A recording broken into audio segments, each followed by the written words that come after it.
Hello and welcome to Pillars of Wealth Creation, where we talk about creating financial success with a special focus on business and real estate. I'm your host, Todd Dexheimer. Now, let's get to it. Hey, I got a question from Jim Hiller, and he asked, what happens if I'm looking at a property that is near a development?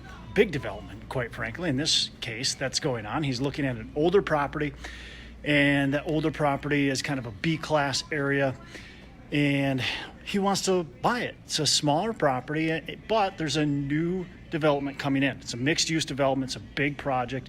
He wants to know, is that the right move? And how do I really check out and see if it's going to be able to even handle the new tenants coming in? This is an A-class product. He's got a B-class product. Quite frankly, a C-class, really. It's an older building, but it's in a B-class area. And really what I'll say to that is that's actually probably a good thing overall. Now, we have to look at the market too. But overall, that would be a good thing, right? We've got a B-class product. The people that are moving in are going to be A-class tenants. So they're not our direct competition. He said the rents are a lot higher. So they're not competing necessarily with us. It's actually probably driving our rents up considerably. So our rents are going to drive up. The neighborhood is likely going to improve. It's mixed use, which is nice too.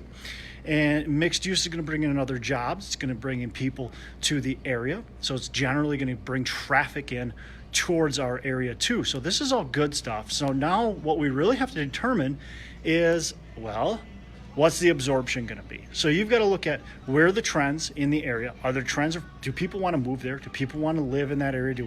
Is it growing in population? I would look at that. Look at the current vacancy rate. What is the current vacancy rate? Are we at 10%? Are we at 3%? Are there a big difference there? And then what's the absorption rate? Now that's a little more difficult to get. Typically, you're going to find that on like a paid report, like a CoStar or a Reese or a Yardi Matrix. So a lot of times your brokers will have those reports. You can get that from them. You can ask them for a full report of the market of the neighborhood to find out. If you can't do that, there are various websites. You can pay for it too. Neighborhood Scout is really good. They got a lot of great information on there. Or you can pay for a study, but that gets really expensive. So those are good things to really understand. What is the absorption rate, and can we handle a big apartment? But overall, if you're at a lower level than the new development coming in, that's typically going to be a good thing, especially if people are moving into that area and it's bringing more jobs in, right? That's huge. That's a big positive. We're bringing mixed use. We're more jobs, more excitement to the area, and what's the plan for the city too?